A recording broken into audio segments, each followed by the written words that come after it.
Bismillahirrahmanirrahim. Ya, semangat pagi semuanya.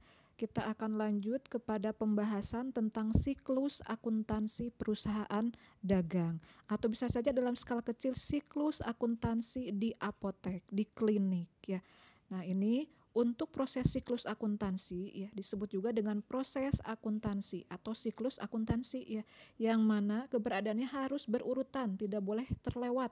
Baik itu tanggal transaksi, baik itu kejadian-kejadiannya harus dicatat ya. Sehingga kalau misalkan sudah tercatat, nanti ketika ada tim audit perusahaan atau tim audit apotek datang atau seseorang yang akan memeriksa kesehatan keuangan suatu apotek, nah itu akan menjadi bukti yang akurat ya. Jadi seorang yang menjadi auditor itu harus menganalisis tentang kesehatan keuangan suatu perusahaan dagang atau apotek atau klinik. Nah, ini biasanya diidentifikasi ya, ada pengukurannya. Yang mana pengukuran atau identifikasi bukti-bukti itu ya dicakup menjadi harus ada dua bukti ya, ada bukti internal, ada bukti eksternal. Nah, untuk bukti internal contoh seperti kas masuk tentang pendapatan apotek ya, yang masuknya berapa, kemudian kas keluar, pembayaran listrik, pembayaran komputer, pembayaran internet, atau pembayaran gaji karyawan. Kemudian ada lagi bukti internal lainnya adalah memo. Nah, memo ini adalah pencatatan antar bagian ya, antar bagian dalam perusahaan atau dari manajer untuk bagian lain di suatu perusahaan. Nah, selanjutnya yang kedua ada bukti eksternal. Nah, bukti eksternal ini adalah menyangkut harus ada faktur, kwitansi, nota debit, nota kredit, dan cek ya.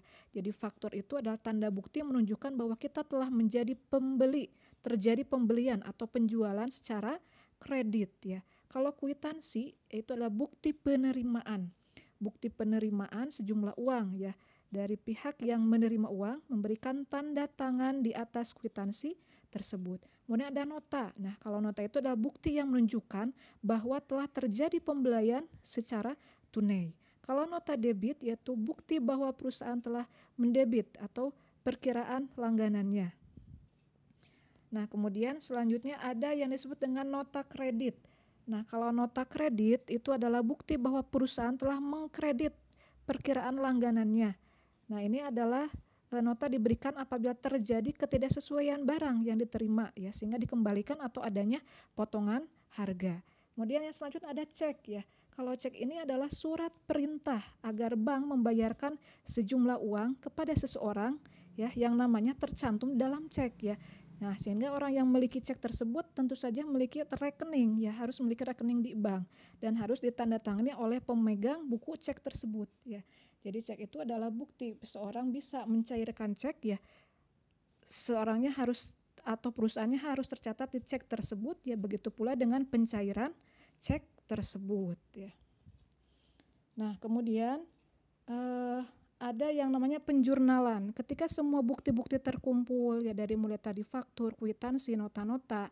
Nah, kita akan melakukan yang namanya penjurnalan atau penjabaran transaksi yang dilakukan. Nah, ini dibagi dua, ada jurnal umum, ada jurnal khusus. Nanti kita akan menggali bagaimana cara menjabarkan jurnal umum dan bagaimana cara menjabarkan jurnal khusus.